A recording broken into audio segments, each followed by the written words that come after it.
What's up, Kingdom fam? I am thrilled that you have decided to tune in today. I believe today is a special day because I thought of no better way to start this podcast than by telling you my story. So, grab your stacks and let's dive right in.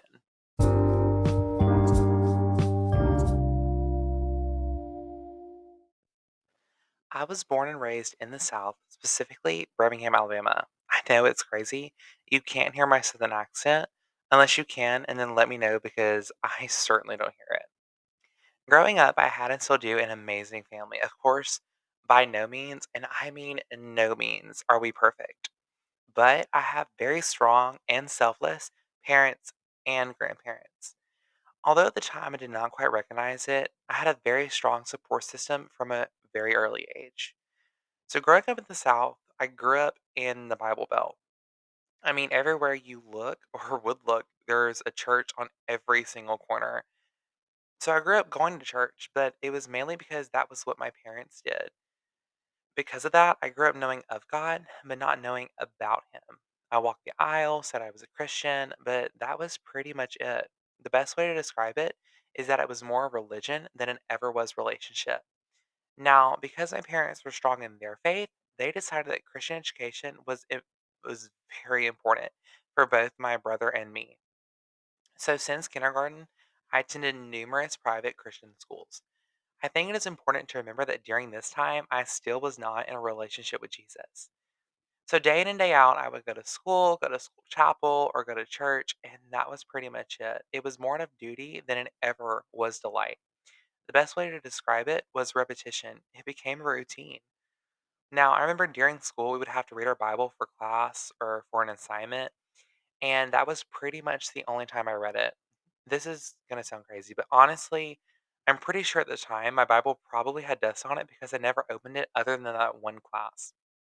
I mean, even on Sundays, I would carry my Bible with me to church, but that was, I still didn't open it there. I mean, I would take notes from the sermon, but I would just read the verse that was on the screen. I lived my life as if it was a to do list, just checking things off. And on the outside, I had every box checked. I was perfect. However, I was so empty on the inside. I wasn't satisfied, nor was I fulfilled. So, because of that, I started doing and trying different things in order to fill that hole. I became heavily involved in both my church and my school. In church, I served on the worship team, the media team, choir, the production team. In addition, I was very active in the student ministry. In school, I served in theater, yearbook, photography, the chapel team, and was multiple different teachers' assistant. But no matter what I did or how much I did, I still was not fulfilled.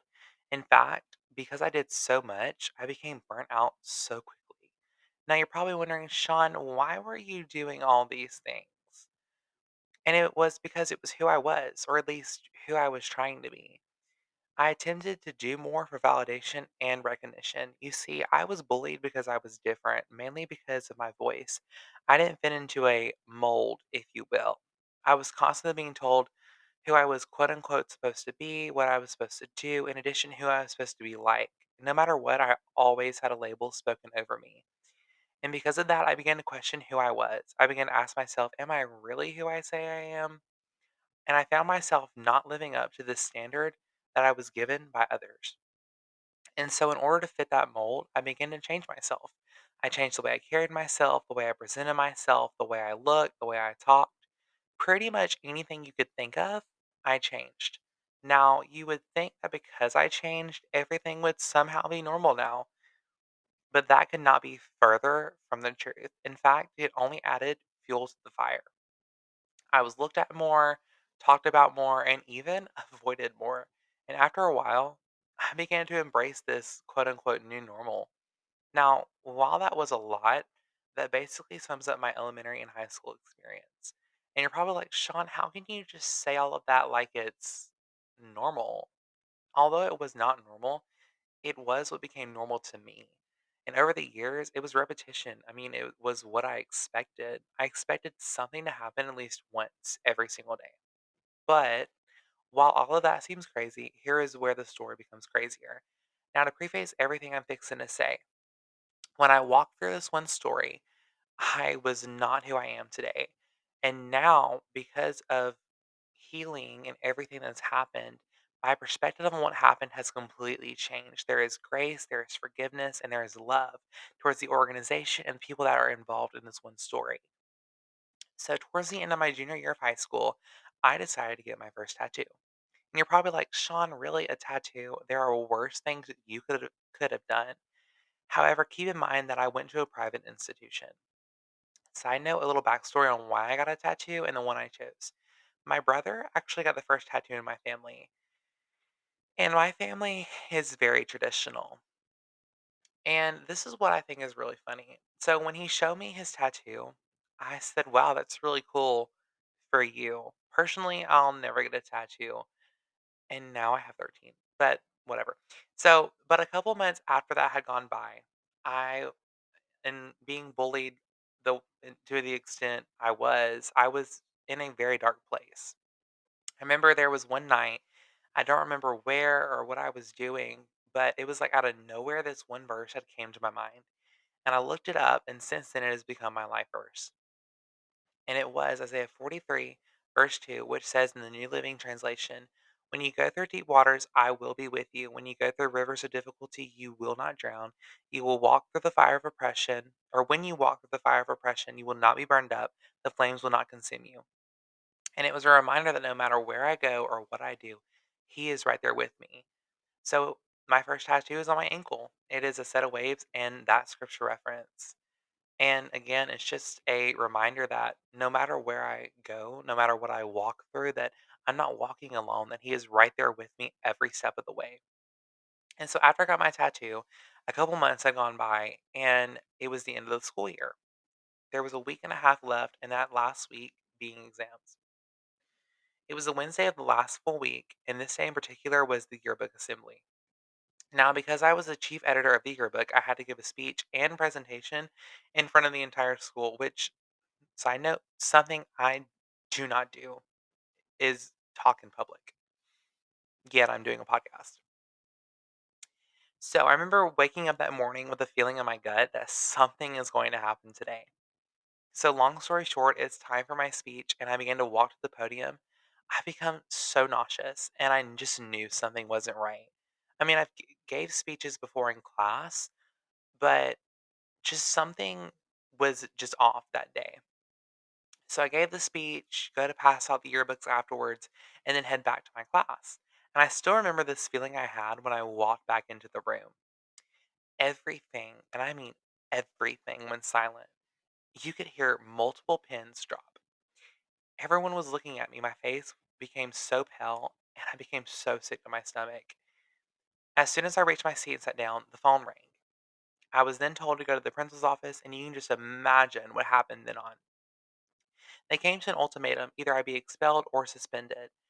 And this would mean that I would have to do my junior year over again. I wouldn't be able to take certain opportunities or have certain things once I graduate, etc. But before they made a decision, they took it to the deacons within the church I attended, the church that was connected to the school, and they would have the final say. So, in conclusion, they decided that I would be put on a medical leave, meaning that I would have zeros entered into my grades, and the last week of school, if I had to take an exam, which I didn't, I would have to go in the office. And furthermore, none of this would go on my record. So, what did I do after this? I would love to say that I took the higher path and everything was great, but I didn't and it wasn't. So after I had left the school, I ended up being homeschooled my senior year. And during this time, I took several wrong turns. Now, at the same time, I was working a job I knew I was not supposed to be working. What was happening at the school began happening at my job too. I was constantly having labels upon labels upon labels spoken over me. And over time, I began to feed into those labels and become someone I never recognized. I started drinking, vaping, watching things I shouldn't, doing things I shouldn't, and even talking to people I shouldn't. And deep down, I knew it was all wrong. But I was hurt and looking for something or anything that would quote unquote heal that wound. So after months of allowing lies to be fed into me, fed over me, and even feeding into them myself, I became someone I wasn't. I remember I was so desperate for love that I began to pursue the world's new definition of it, that love being with the same gender. So I gave into it. Again, growing up out of religion, I knew it was wrong, but I was looking for a bandage, something temporary to get me through. Now, I remember this one weekend exactly, like down to a T. I was at work on a Friday night when my coworkers at the time wanted to set me up on a date with one of their friends. Although I was hesitant at first, I agreed. So the date, or hangout as they called it, was then planned for a Sunday afternoon. That night, I went home, and after getting settled in, I recall going to my parents' room and my mom asking if I remembered someone she knew. I was like, "Yeah, I know her. Why?" And my mom responded, "Well, she invited us to go to church with her this Sunday and at this specific time, and we're going." And I remember the first thing that came to my mind was the conversation I had with my coworkers hours prior to this one and what was planned on Sunday. So for the rest of the night and all of the next day, all I could think about was what was going to happen on Sunday. And I got so sick to my stomach because like the more I thought about it, because the time of the church service and the time of the date or hangout was the exact same time. So I had this ultimatum. Do I go to church or say no to my parents, come clean, and go on this date, which honestly I really didn't want to go on? And so because I was scared of my parents, I chose to go to church. But I texted my coworkers saying, "Hey, something came up. Can we push back the hangout?" And they agreed to do it. So Sunday morning comes around, and this is one of my favorite parts of my life story, and you'll see why. So we get up, we get ready to head to church. Now, mind you, this church has around 1,000 people, not for one day, but 1,000 people every service. And one thing about me is I do not do crowds of people. Well, now I do, but back then I didn't. So I remember it like it was yesterday. I was anxious in the back seat, not knowing what was fixing to happen. When all of a sudden we began to drive up the hill and into the parking lot, and at a snap of a finger, my anxiety was gone and I had peace. And now this peace that didn't make any sense. So we got out of the car and headed towards the front of the building. And as we get to the doors, this woman who was greeting at the door, she saw me and complimented my outfit, my smile, my personality. It made me happy. I mean, no one's ever done that before. So after my mom and I got our coffee from the cafe, we met up with our friend or with her friend and headed towards the auditorium doors for the service. And as I was walking into the door, on each side they have people who hand out the welcome guide slash connection cards. And as I reached my hand out to receive one, the lady had said to me, a different lady had said to me, "God is going to speak to you today. Just sit and receive." Now, honestly, I thought that was a little weird. Take it back. I thought it was a whole lot of weird because that just wasn't something I heard before. But being, chivalrous and from the South, I said thank you and went on and found my seat with my family. So the service starts, worship happens, and then the message begins. And the pastor began to speak, and everything, and I mean everything he said, connected to what my current situation was.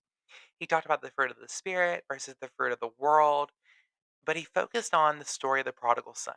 Now, if you don't know the story, the son took his share of his father's inheritance, he ran away and he spent it all.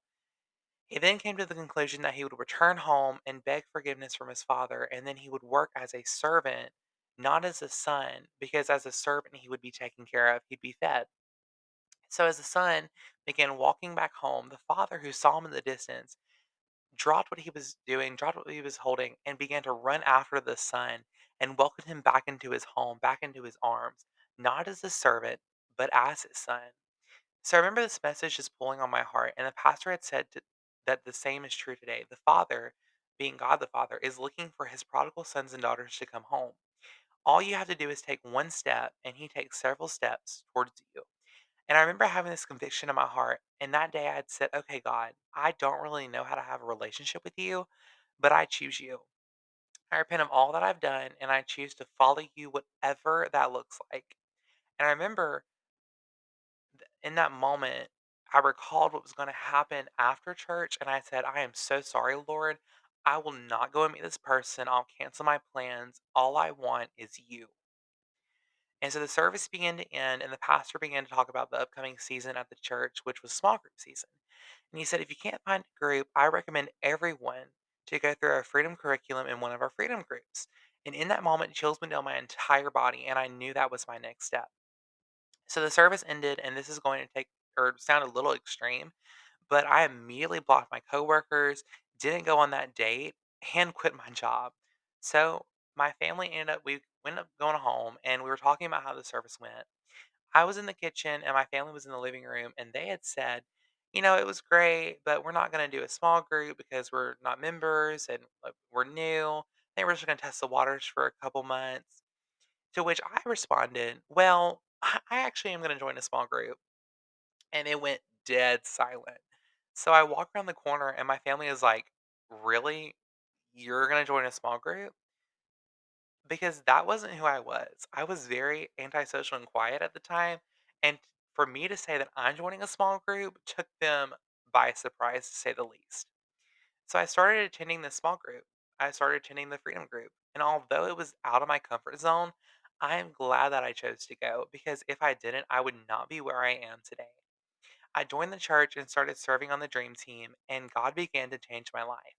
He began to write a new story. So, what am I doing now? I am currently enrolled in ministry college, pursuing a degree in pastoral leadership and walking out the calling God has placed on my life. That being using my voice for full time vocational ministry. Now, one verse that I love and connect to a lot is Genesis 50, verse 20, which says in the New International Version, "You intended to harm me, but God intended it for good to accomplish what is now being done, the saving of many lives." So, my encouragement to you is this: no matter where you are or who you are never too far from God. Commit your life to Him and allow Him to write your story, to write your new story. Thank you. And this is a kingdom narrative.